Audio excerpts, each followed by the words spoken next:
Hello and welcome to this webinar today where we're looking at trading across borders, e-commerce growth through internationalisation. I'm Paul Skeldon, one of the editors at Internet Retailing. I'm joined today by Justin Biddle, UK Strategy and Business Development at Shopware. Hello, Justin. Hello. And Michael Ashworth, E-commerce Sales Director at CTI Group. Now, internationalisation, important in expanding businesses. It's become particularly topical. Well, I guess in the past year, it's become very topical because of the B word, Brexit. But it's long been part of the challenge of growing and developing an e-commerce business. So we're going to learn a bit today about how to do that, the things to consider, what you need to look at from a strategic point of view, as well as drilling into some of the details of how to do it from an operational point of view and from a marketing point of view, and just generally making it work. We have two great experts on this who are going to take us through that. Before I hand over to them to give you all the knowledge, just a few housekeeping points. We're going to come to questions at the end, so pop your questions in the chat period box at the side. I'll come to those once we've finished the two presentations, and we'll go through those with the speakers. If we don't get to your question, we'll try and pass the questions on to each of them and get an answer back to you offline down the line. The session is being recorded. A link will be sent out to everyone who registered. Feel free to share that with your friends, family, colleagues, and everyone else who will be interested in it. And I guess that's all you need to hear from me. I'm going to step back and let Michael kick us off with his presentation, which is a more top-level strategic overview, things to consider to whet our appetites when we're looking at e-commerce growth through internationalisation. So, Michael, over to you. Thank you very much indeed, Paul. Just give me 2 seconds and I'll just get my screen shared. Absolutely. I think we're all used to... Yeah. Right, look at that. That will be a record, I think. Usually that was seamless. It's a good omen. So I'm just going to pause my camera as well while I present. So I've got. So am I. So I don't distract anyone. I'll hand over to you. Yeah, no problem. Okay. Good stuff. So good afternoon and welcome to our webinar, Trading Across Borders, a guide to e-commerce growth through internationalisation. We've got a 40-minute presentation for you this afternoon, where we're going to talk about some of the key things to consider from a strategic, operational and digital marketing perspective when looking to trade in multiple countries through your e-commerce store.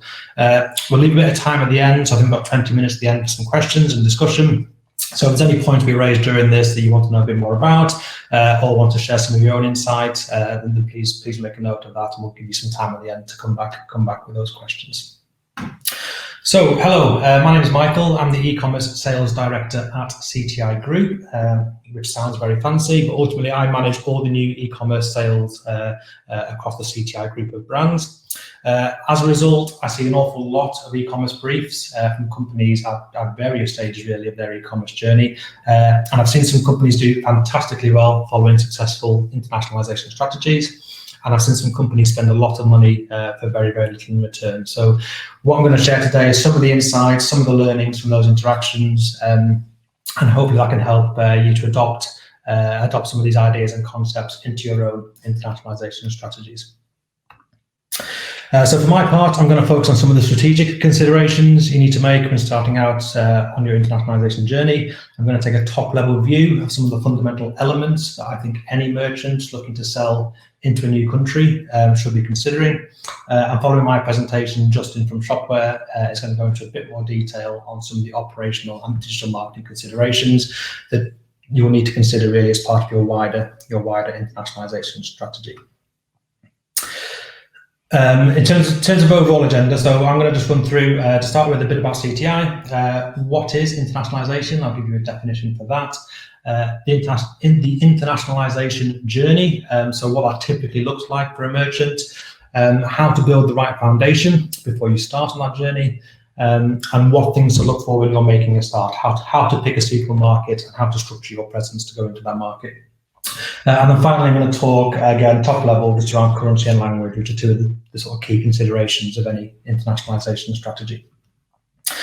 So about CTI, who are CTI Group? CTI Group are a collection of specialist brands. We operate as one company with a shared goal, and that is to create extraordinary digital experiences for our clients.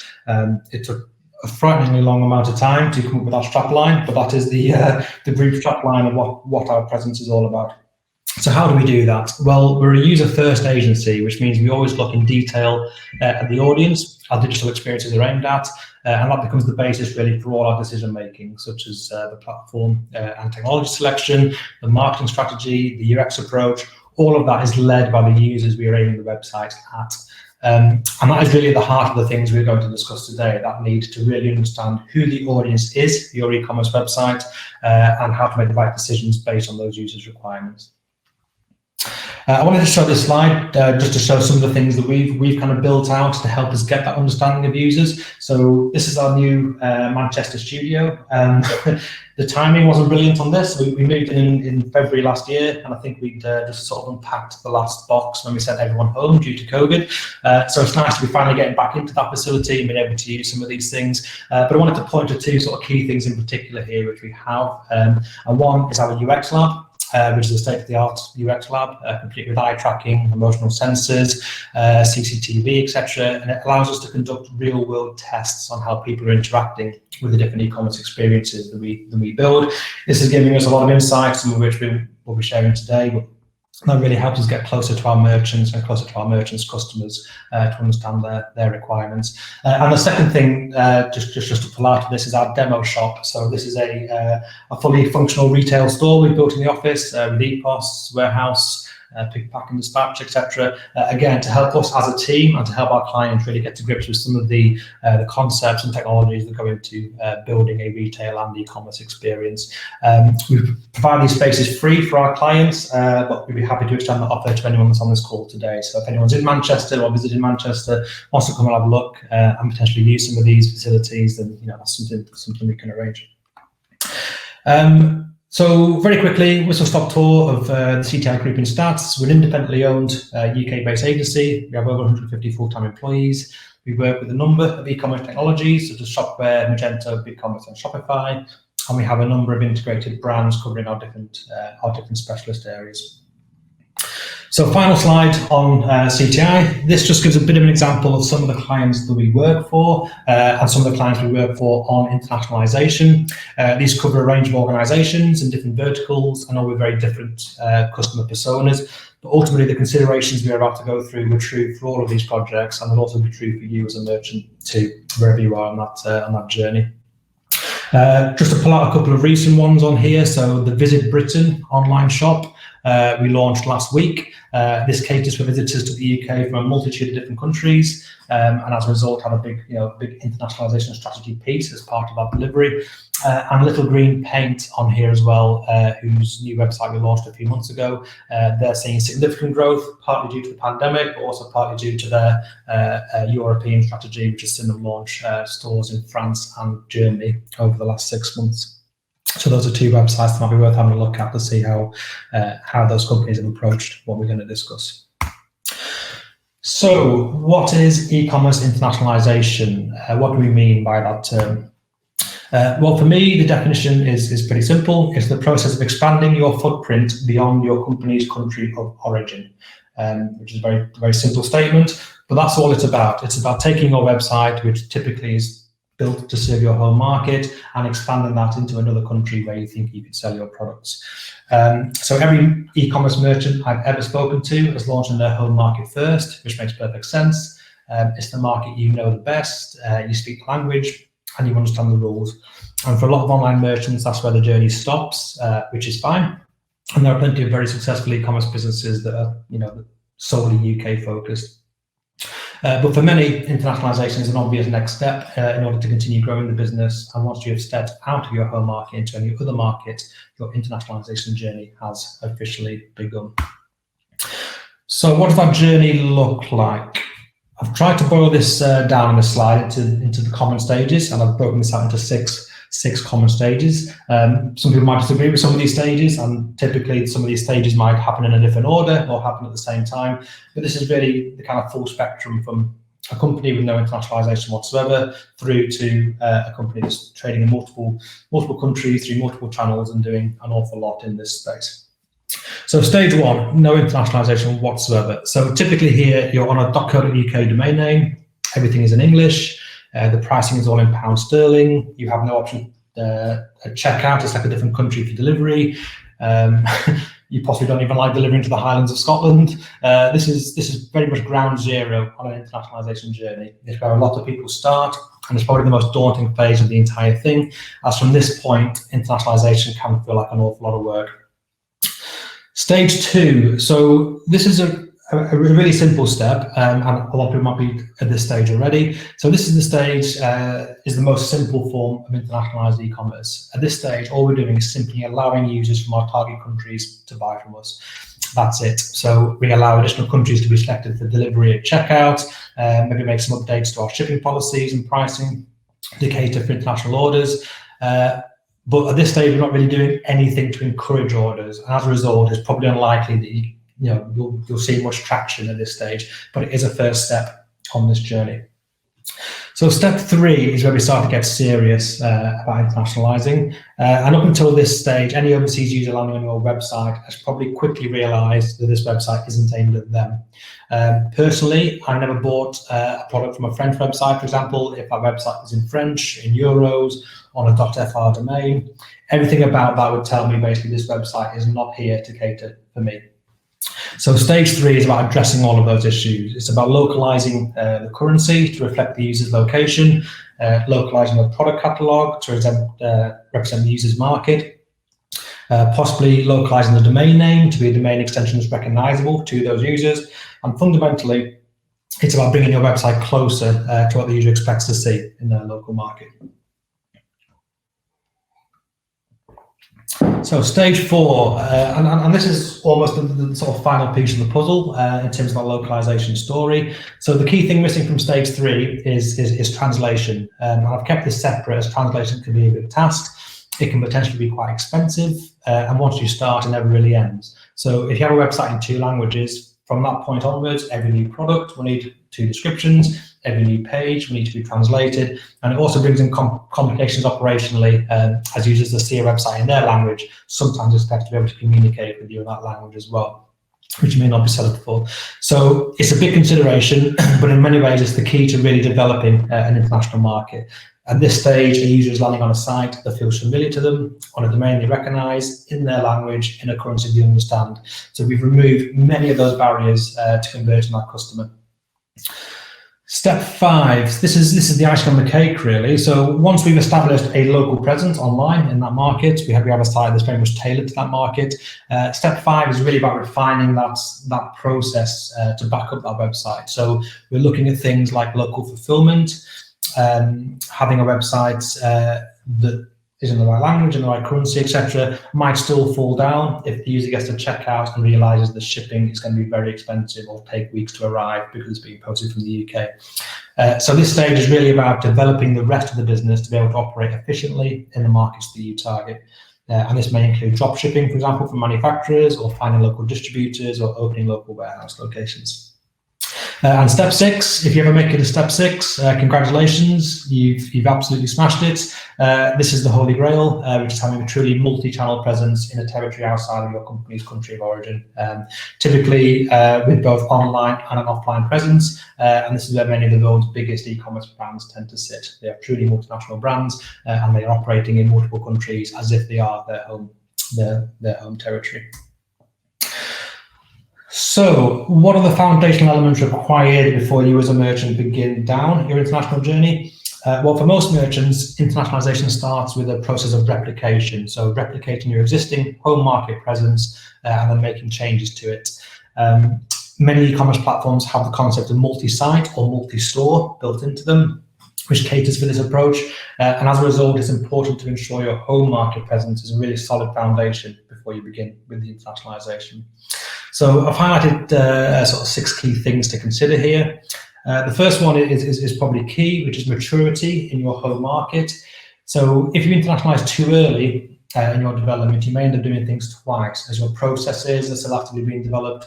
The look and feel of your website might still be actively being developed. So it's really good to have a few iterations of your e-commerce presence in your home market before you look at those new territories and those new markets. In my experience, it's better to look at increasing your home market share if sales are still relatively low, as if you've got a really poor conversion rate, for example, in your home market, the reason for that is likely to carry through to whichever market you target next. So it's really good to solve as many problems as you can on your website, make sure you're happy with your conversion rate and really get to a good place before you start looking for additional international markets. Second key thing to consider is whether you have a suitable e-commerce platform. So not all e-commerce platforms give you the ability to enable international commerce. The vast majority of modern ones do, but I have seen hybrid systems and bespoke platforms that basically weren't built for that, and you simply can't achieve it without significant development work. So this stage is really it's really key to make sure the platform you're on is a platform you're happy with and a platform you're happy to scale with, as once you start down this journey, again, making those changes can be quite expensive. Product management tools. So as part of any internationalization, there is an element of product localization and translation, as we've discussed, and having the tools to be able to achieve that are important to be able to achieve this step in that journey. So most modern e-commerce platforms allow for multiple product catalogs, multi-currency pricing, and product translation, either natively or via plugins. But it may also be worth considering a dedicated PIM tool, which might give you some greater control and greater flexibility when localizing.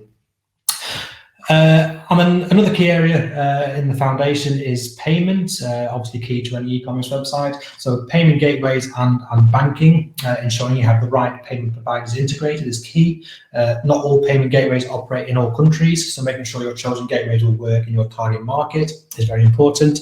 And some countries also have significantly different expectations with payment gateways. So, for example, in China, Alipay is a market leader, but hardly known in the UK. So it may well be you just need to have a review of those payment options on your site to make sure you have the right payment options for the target market you're looking to transact in. If you transact in different currencies as well, you may need to enable multi-currency banking with your bank to allow for the management of multiple currencies. So again, these are all things to get right really before you start that international journey. And then the final thing on here is insight analytics. So as with any new market, people will behave in different ways to what you're possibly used to, and what you need to have is that clear visibility of how people in that specific market are behaving on your website. So it's important that you have things like Google Analytics as an absolute minimum, but also potentially having business intelligence dashboards and feeding some of that data in from various systems to get that full 360 view of what's happening on your website and what sort of behaviors you can influence. So we've had a look at the journey, we know what that might look like. We've had a look at the foundation of things we need to put in place before we start. So let's have a quick look at how to approach researching and executing our internationalization strategy. So the key rule for me here is less is more. I hear a lot of merchants say things like, I want to sell in Europe, or I want to sell in America. Europe and America are big and complex places, so we really need to have a framework that helps us to drill down into the best market for our business and then test these markets before we develop them. And I find this diagram here on the right hand side is quite a good way of doing that. So step one, find a suitable market. So we really need a market with enough customers to make it viable. So there's no point targeting a market if your product is already niche in the home market and even more niche in the new market. It may be that there's not actually a big enough market to make that sustainable. It may be your product is not actually desirable in the target market. And we need to look at the competitive landscape and decide whether ultimately we can compete with the retailers that are already there. So that process of finding a market is probably quite unique to each different business, but it's definitely a process to go through. Again, I find a lot of companies seem to pick markets based on what's closest or because it's got the same language and they feel that would be easier. But really that finding process needs to be much more detailed than that to make sure that you're going into the best possible market for your product. The second step is then to test our markets. So once we identify a market that we think is right, eBay, Amazon, and other local online marketplaces can often be a very good way of testing these. It offers a relatively simple and low-cost entry into a market, so you can see if the demand is there, and you can start to work through some of those challenges that you might face before committing a big investment in developing your website. It's also worth mentioning, I think, at that stage, it's not too late to pull out. So if after the testing you're not seeing the traction you thought, or you're seeing serious barriers that you don't feel you can overcome, you can go back that first stage and try and find a different market that will work better for you. So step 3 is develop. So once we've tested a marketplace and we are satisfied with the results, we can start to go down the route of developing our own web presence. So that then takes us back into all the things we discussed: localization and translation, making sure that we address the different legal, tax and compliance issues that might be present in that specific market. And really sitting hand in hand with that is the marketing strategy there at step 4. So we need to get people to this new website. There's no good just developing a website in any market and hoping people will find it. We really need to have a unique marketing plan. Typically that will cover SEO, paid advertising, social media, for example, that helps us raise our profile in those target markets that drive traffic to that site. And then finally, we establish ourselves. So once we found the market, we've tested the market, we've built our site to be suitable for it, we've done all the marketing work, we're then looking again at our final stage of the journey of finding those local partners, refining our process, creating our full comprehensive local service of fulfillment, delivery, returns, etc. That really establishes us as a key player in that market. I put this slide in just because I get asked this a lot. So what is the best way to structure your website for internationalization? And to be honest, there's no simple answer for it, as there's a number of different approaches here, and each approach really has its own pros and cons. But generally, there are 3 accepted methods. So the top method here is country code top level domains. So for example, .co.uk is the UK country code top level domain. .fr is the French one, for example. So really the benefits of using country code top level domains is they're great for targeting a particular country, and it's probably the most localized approach you can take. So again, if our goal is to be as localized as possible in the market you're in, that domain ticks all the boxes for that. The problem with it is that having a totally separate domain like this, it doesn't inherit any of the benefits, SEO benefits of your existing domain. So essentially it's a brand new website. This can significantly increase the marketing effort required to generate traffic. So very much something that needs to be considered if you do choose to go down that approach. Less popular approach, but still see it sometimes, is to use subdomains. So for example, frstufftobuy.com. This is easier to maintain than country code top level domains, as they can be created on the main domain record and they're not separate entities that need managing. But you can still have separate hosting and local IPs, for example, so you can position the website local to your target market. And also you need a global top level domain to make it work. So if you're at fr.stufftobuy.co.uk, for example, that wouldn't really make much sense. So you would need to have a .com or something that's considered a global domain to put that subdomain in front of. Subdirectories, I would say, is probably the most common that we see in terms of an approach. So this is where you have your main domain, stufftobuy.com/fr, for example. This is great for targeting specific languages and reducing SEO overhead, as all are treated as one website. But the con, or the flip side of that, is the weakest option in terms of giving a strong country-specific search signal. So again, you might have to work a little bit harder to get those top local search positions than you would with something that's country-specific, like a CCTLD. I think the main takeaway from this slide really is it's important to give this real consideration as part of your strategy. It can be incredibly difficult to change the structure down the line. So you're then looking at redirect, potentially looking at kind of remaking websites to be compliant. So it can be a big job to change. It's really worth giving this the thought it deserves at the start before you embark on the rest of your strategy. So finally, I want to just look at currency and language. These are 2 of the biggest elements to consider as part of your internationalization journey. So it's important to understand the options here. And the rule really here is the more localized you can make your website, the better it will perform in that market. That's a very broad statement, but typically that is what you see. The more localized you can get it, the better it will perform. So in terms of currency localization, you have two options, and we can show what we call display currencies. This is where we show the user their local currency, but the transaction actually takes place in your home currency. Or we can have transactional currencies where not only do we show the user a local currency, we're actually taking payment in that currency as well, which is the most localized option. With display currencies, the pros of this, it can simplify your payment gateway and banking setup, while still providing some localization. So because we're transacting in our home currency, we might not need to make any changes there. We're literally having, at the platform level, we're just showing a different price to customers. The cons of that is it can sometimes be frustrating for the user, as they will show as a sterling transaction on their bank statement and may even incur fees. So again, it kind of ruins this local illusion we were trying to build if when they actually get the payment is fundamentally not taking the payment in that currency. With a transactional currency, the full journey is completed in the localized currency. So this is very much seamless for the user and highly localized.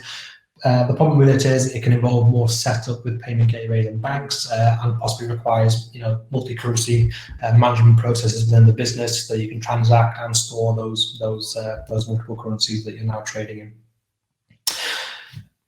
So on language, again, we have two options here. Again, keeping it quite top level, but there's two fundamental ways of translating the website. Machine translation, so the process of automatically translating your content into an alternative language. This is the most simple level it may be done, and you might use something like Google Translate, which can dynamically translate the page content for you. The positives of this is it's quick and simple from a business perspective, and it can allow you to enter a market quite quickly. But the cons are that the machine translated content is never really as good as human translated content. It misses a lot of the nuance that makes copy read like it had been written by a native speaker, and it also fails to address any of the problems introduced by translated content, as will often be required to maybe update front-end templates, navigation elements, etc., which you don't get if it's just sort of translating the content on the fly. So the most localized option here and the gold standard is human translation, and if done well, human translation will give a very localized feel to your website and complete control over your content, which will maximize your chances of converting users in your target market into paying customers. Again, the problems with this are that it can be quite expensive and time consuming, and it also requires all new content and products to be translated. So it's a never ending exercise once you've started. Just a little note down the bottom as well is that image localization might also be required. So depending on what market you're going into, you might want to look at some of your media and video content and localize this as well, so that the people that are on this site are seeing people that represent them. So, key takeaways, foundations, make sure you're on the right platform and mature enough in your home market before you begin. Less is more when finding a new market, start small and focus on a single market to begin with. Domain structure, give this real thought, it's important and it can be difficult to change down the line. And currency and language, the more localized your website can be for its audience, the better. And those are the key things really to take away from this. So that's everything for me. Thank you very much for listening. I'm going to hand over to Justin, who's going to talk in a bit more detail about some of the operational and digital marketing sides. Great stuff. Thank you, Michael. While Justin gets his presentation fired up, I just wanted to quickly ask you, Michael, I'm going to save most of the questions to the end, but one thing that struck me when you mentioned using Amazon and eBay as a way to test a market, that's a great and sort of accepted idea. What about in markets where Amazon and eBay aren't that popular? Say, for example, like in Poland, where Allegro is massive and Amazon and eBay much smaller. Is it still worth using those local marketplaces as a way to test the water, or use a different strategy? I think so, yeah. So I think if you're looking at markets where there isn't an eBay and Amazon presence, it is worth exploring those local marketplaces. There are sometimes stipulations with those marketplaces that you need to have a local presence, for example. So you might need to register companies and things like that to sometimes access those marketplaces. But I would say, as a bit of a word of warning, that if eBay and Amazon haven't deemed that market developed enough for them to put a presence there, then that might be a bit of a warning sign as well. That maybe this market isn't quite right for e-commerce or for your product. So I think it's something to look at, but I would be a little bit wary if eBay and Amazon decided that market's not worth serving yet. Great stuff. I have many other questions, but I'm not going to ask them just in case, because I think some of them Justin is probably going to cover in his presentation, where we delve a bit more deeply into the sort of operational aspects of actually making this happen. So I'll throw all my questions at you afterwards, assuming Justin hasn't managed to answer them. So Justin, over to you. I'll do my best. Michael, thank you very much for that. Hello, everybody. I'm Justin Biddle, the UK country manager for Shopware. And what I want to give you is the benefit of my experience at Shopware and a number of small and medium-sized retailers, and as the managing director of a Magento e-commerce agency back in the day. So first of all, I kind of wanted to give you slightly the obligatory information about Shopware. Shopware's been around for a good while, over 20 years, over 21 years, in fact. We're a pretty substantial operation. We have a huge network of partners and customers, and we're based just outside Münster in Germany. And the majority of our partners and customers are in the DACH, that's the German, Austria, and Switzerland regions, where we're sort of a mid-market leader. But we have a growing global following and dedicated commercial operations with technology and agency partners in Benelux, in the UK, in Poland, in Italy, and in the US as well. We're very proud to have been recently relisted in the Gartner Magic Quadrant for Digital Commerce in 2021. This is really helping us reinforce those international credentials. Shopware is all about open source. And what does this mean? This means flexibility to ensure that an e-commerce platform fits into the merchant's business, not the other way around. It also prevents what I call the lock-in that proprietary platforms can engender. Open source and standardization ensures that the widest possible range of support is available, while still ensuring that architecture, business models, functionality all remain open and in full control of the merchant. At the heart of Shopware is a community of developers, of designers, business platforms, consultants, and enthusiasts that use Shopware to deliver a dizzying array of shopping experiences for their merchant customers across both consumer markets and business-to-business markets. And the proof for us is in the pudding, with more brands using Shopware in the German top 1,000 than any other platform. Now, last year, we launched a new platform called Shopware 6, and that is designed to be modern, flexible, and standardized, by which I mean it is easy to adopt for developers, and to provide e-commerce facilities for small and mid-sized merchants and retailers. Now, key, it's API first, so it's built with integration to other platforms right at the front of mind. And there's a growing ecosystem of extensions and agencies and technology platforms that are available for it. It's available as an open source or even as a software as a service implementation, which means it can be optimized for simplicity if required, and if not, can be ultimately flexible to deliver whatever is required by merchants. And here are the few of our Shopware merchants, ranging from the footwear brand Reef to the cycle brand, those of you of a certain age will know very well, Rally, through to B2B operations like Britta and ThyssenKrupp. So let's get on to the internet, the part that really matters here. And if there's one thing I'd like you to take away with you today, it would be this. And that is that replication marketing will not deliver results. There is a huge difference between taking the occasional order from, and therefore shipping to, international customers, as kind of outliers really, and developing a successful business in other countries with a proper sales funnel and a real return on investment. Best practice consists of more than just translating content and offering a currency conversion, as Michael has already said. And this has to start way before a customer arrives at one of your sales channels. Ad campaigns need to be territory specific, not just extended to include new territories. And all of this needs to be undertaken, if possible, by native staff,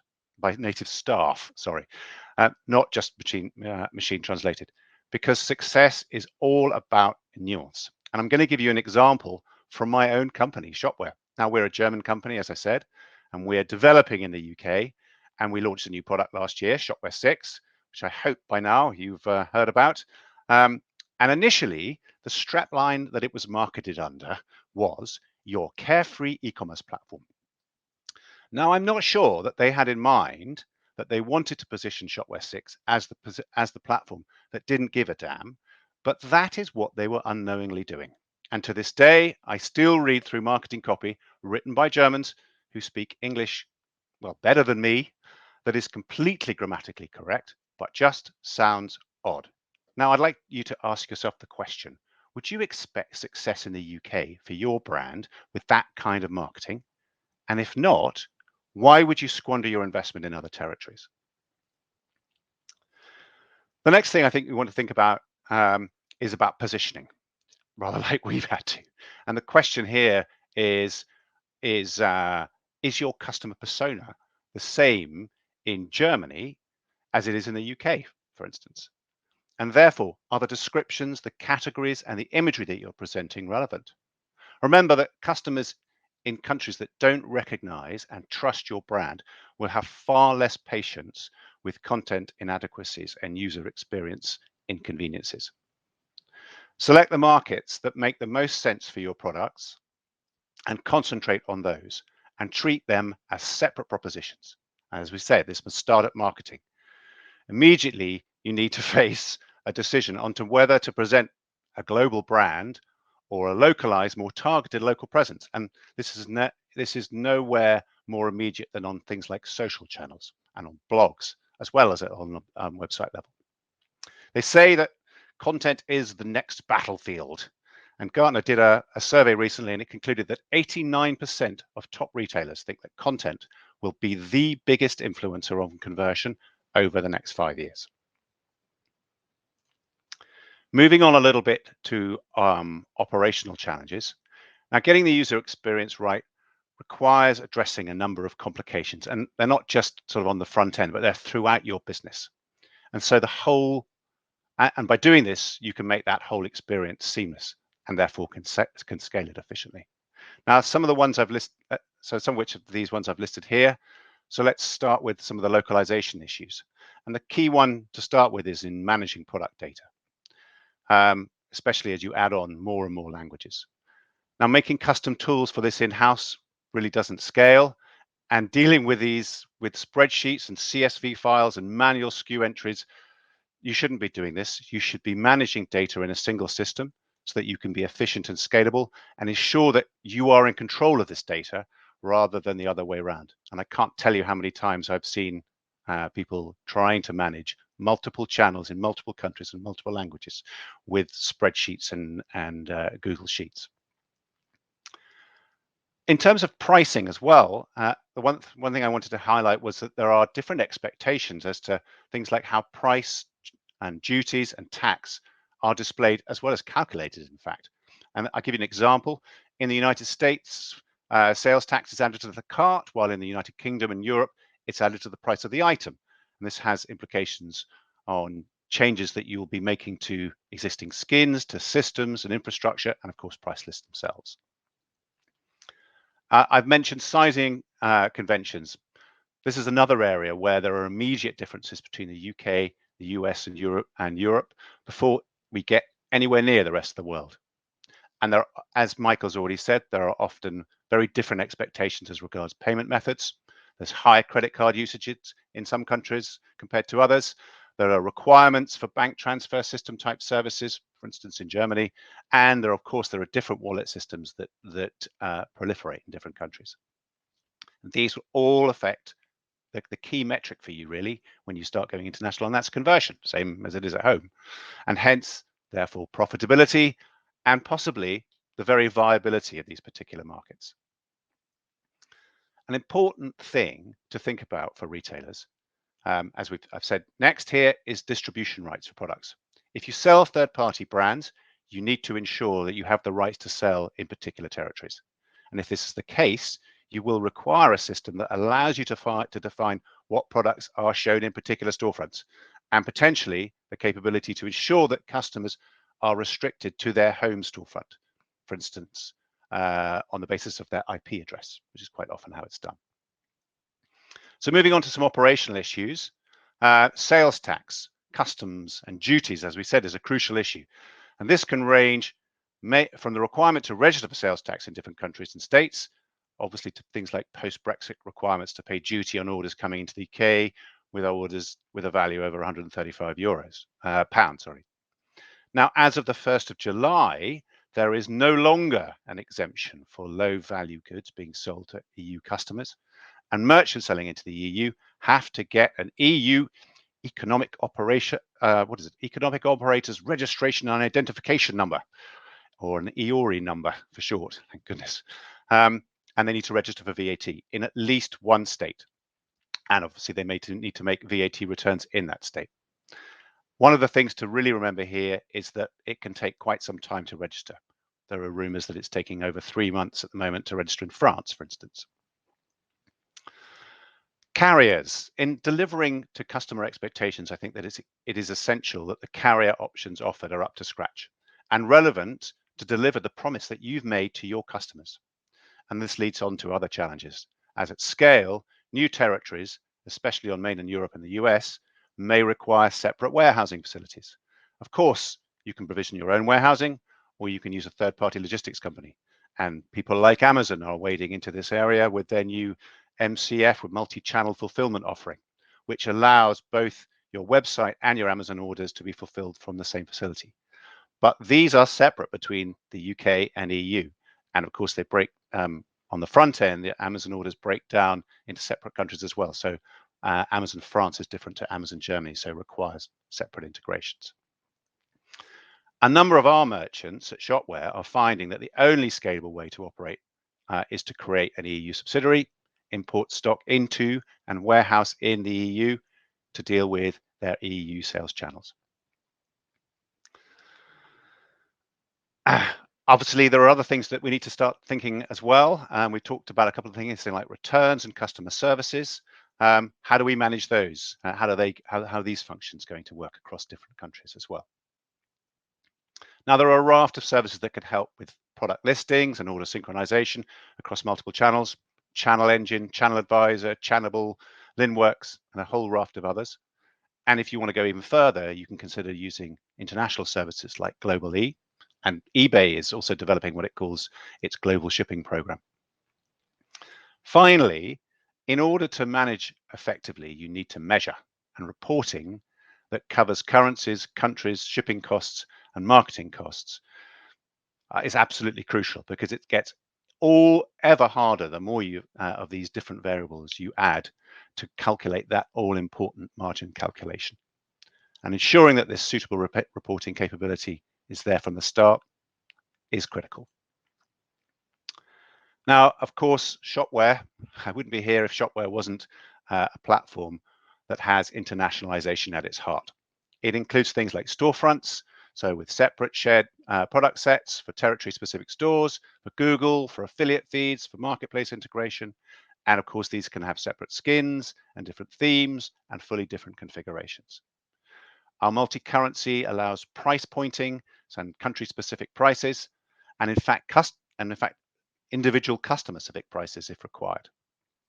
This aims to give the ultimate in pricing flexibility. And of course, you can configure multi-language, configure and manage multi-language businesses, all from one single interface. You can set up multiple tax and legal configurations, and there are a raft of internationalization extensions to do everything from, as we said earlier, recognizing country IPs and placing customers in the correct store, to applying state and regional specific sales tax calculations and localized carrier options. And this is open source, so if it isn't there, you can either adapt something that is there or build something yourself. So to conclude, I think my conclusions are probably very similar to Michael's. ensure you use a platform designed to manage internationalization. Absolutely critical. Don't take translation for granted. If you can't do it in-house, there are all kinds of translation services and platforms like Lingo24 or Lingotech, for 2 examples. Make sure you get the tax and duties right, because that can be an absolute nightmare. This ought to include sort of duty paid and sales tax calculation, and there are we have extensions like Avalara and services like Avalara and TaxJar that can really help with that.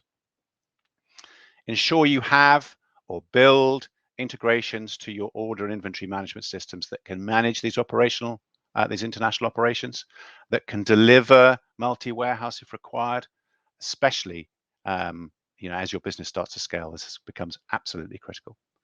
And finally, I've said test content, test systems. I think, and keep testing, I think is the cardinal rule. I've concluded my contact details here. If there's something we can help you with or any advice we can give you, we'd be more than happy to do that. Please get in touch. Thank you for listening. And I think we go back to the main group. And if there's are there any questions at all? Absolutely, yes. Well, thank you for that. That's great. And Michael, thank you again for your presentation. Some interesting stuff there. Lots of questions, some of them from me, which are probably the less interesting ones. But I think kick off with one that's sort of is quite a simple question, but probably quite a hard one to answer. What kind of budget is required to take things international? Justin. Shall I start on that one? Start on that. I think that's a kind of piece of, how long is a piece of string question.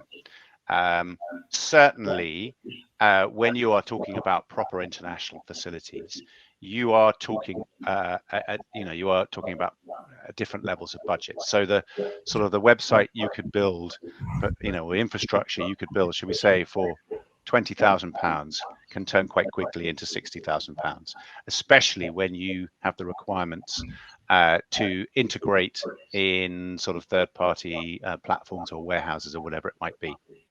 And it's the integrations, that sort of add risk, and where there's risk, there's cost. But I think, going back to what Michael said, if you pick the right sort of platform and have the right expectations to build a proper instance with that platform, then your first steps into internationalization don't require a huge amount of extra technology budget.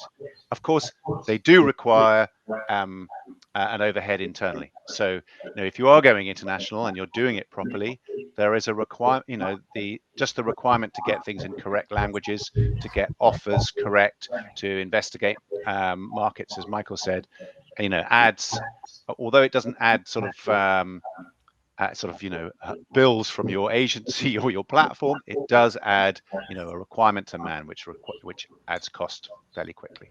What do you think, Michael?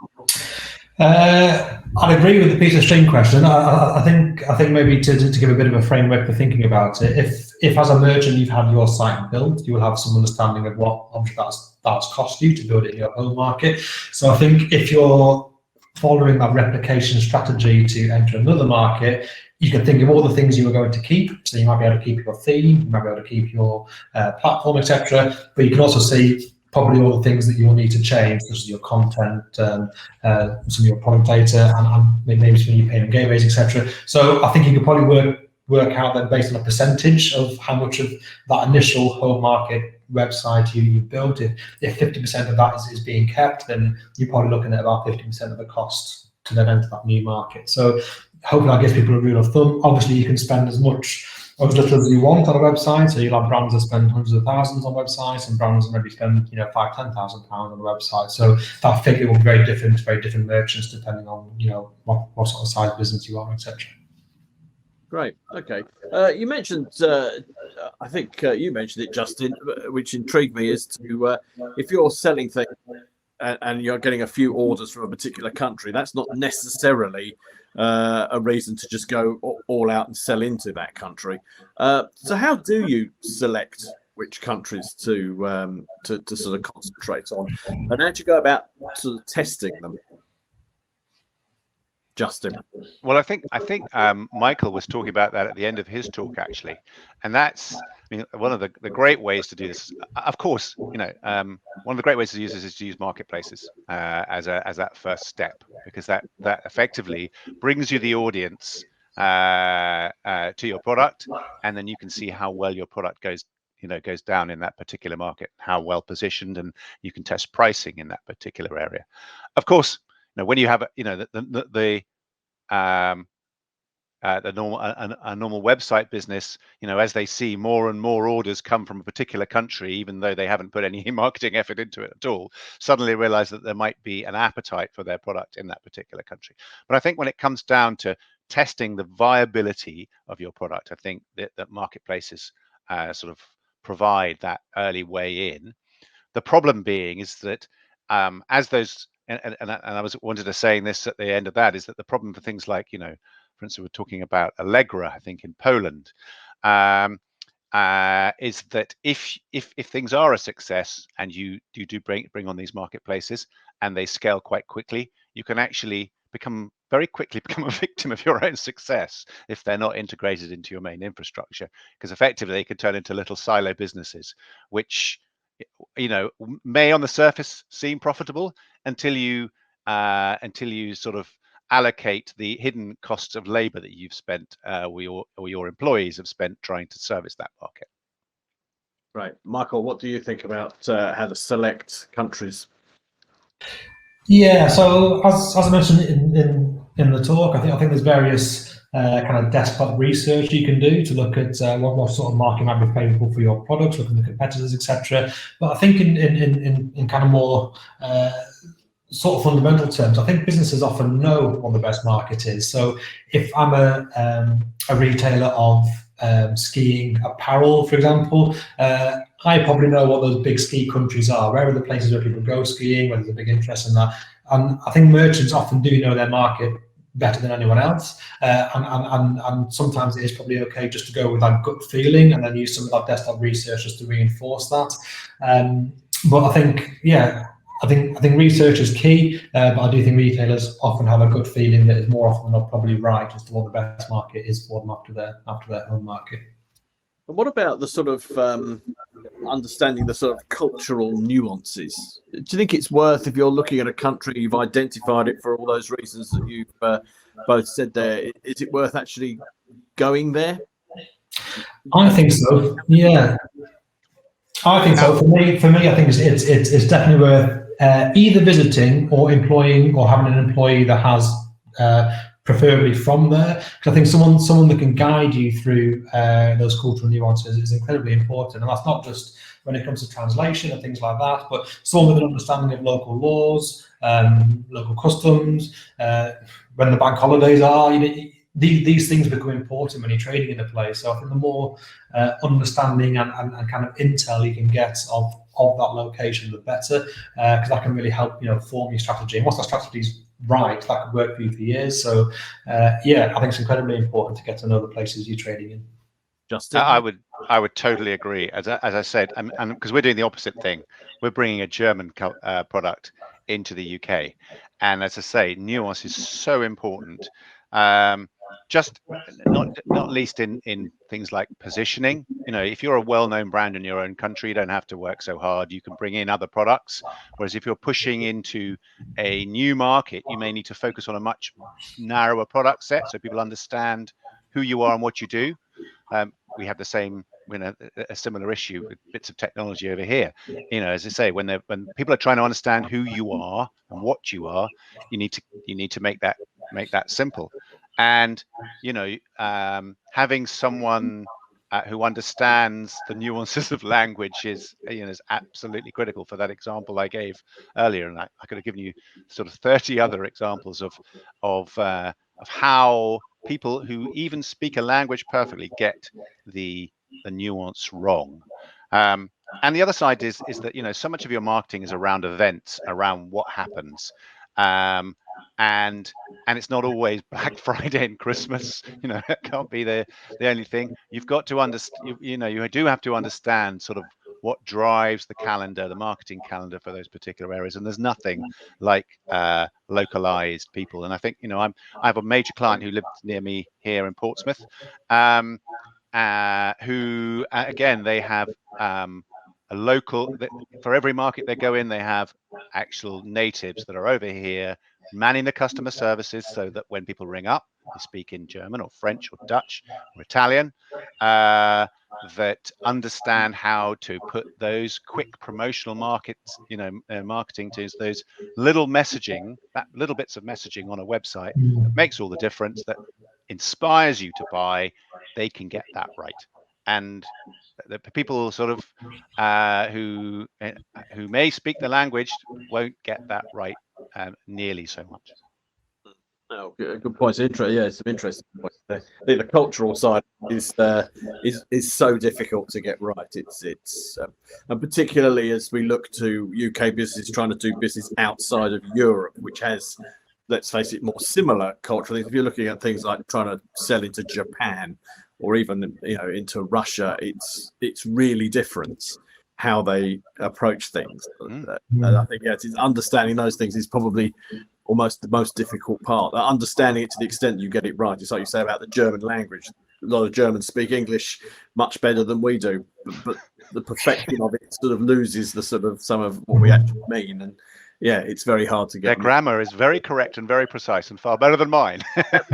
Absolutely. Yet that's how we know it's wrong. The nuances thing. I mean, as I say, we have this all the time. It's and every problem you get in internationalization, we've had bringing the products the other way, if you like, and it's been fascinating about, for instance, on marketing. And when I said, don't replicate marketing, Shopware for many years did precisely that and couldn't understand why, they didn't necessarily initially get the traction that they wanted.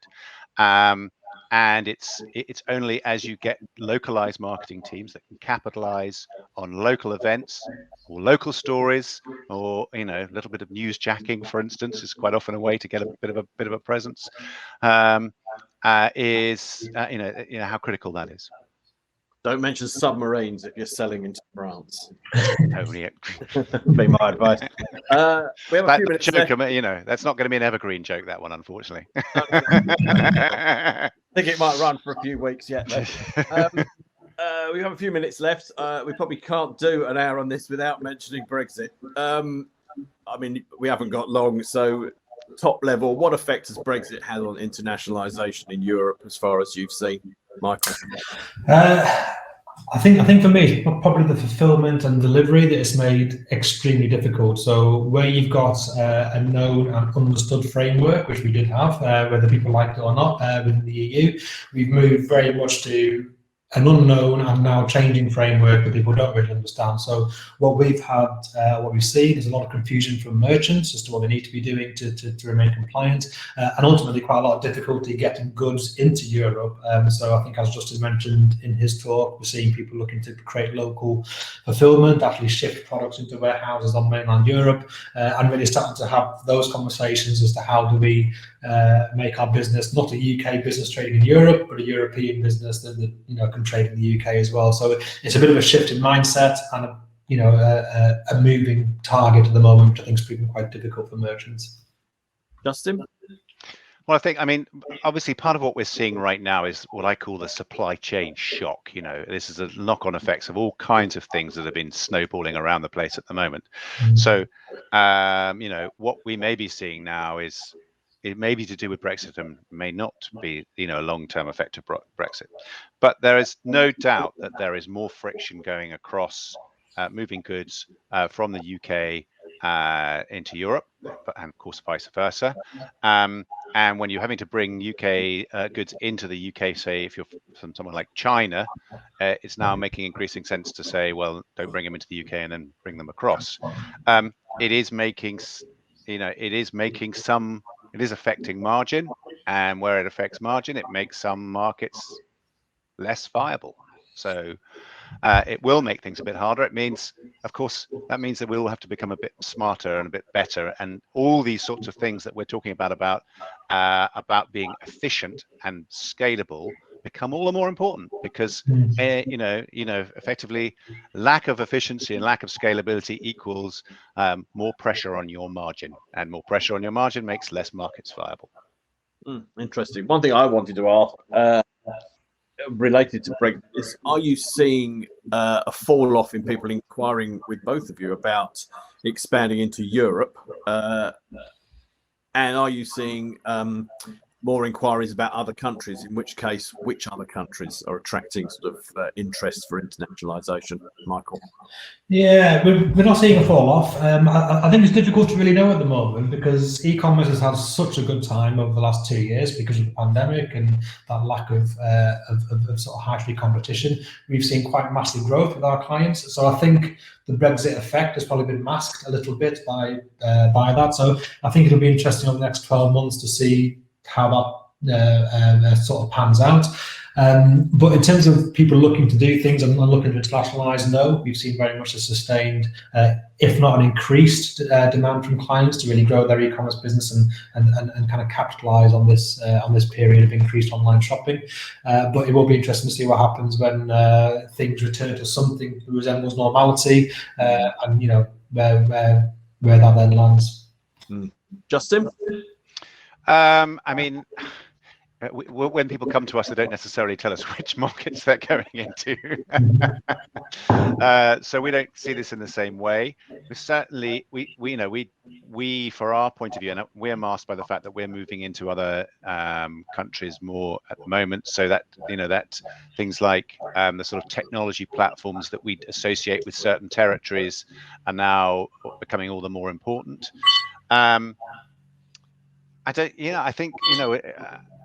think the US market has always actually been a very difficult market to go and get into, A, because of the sales tax implications and the complexity around that for non-US people, and B, obviously because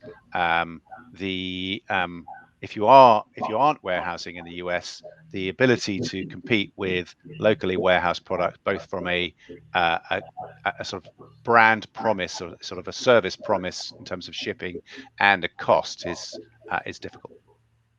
Excellent. Well, that's a good take. I'll wrap it up there. I think if anyone has any questions, do send them in. I'll pass them on. We'll endeavour to get an answer for you. But it leaves me to say, Michael, Justin, thank you very much for sharing your knowledge and expertise. I've certainly learned a lot about what to do to expand internationally. We'll talk about it for hours. It's a really interesting subject, but we'll draw it to a close there. Thank you very much, both of you. Thank you, everyone, for listening, and see you again soon. Bye-bye. Thank you. Bye-bye.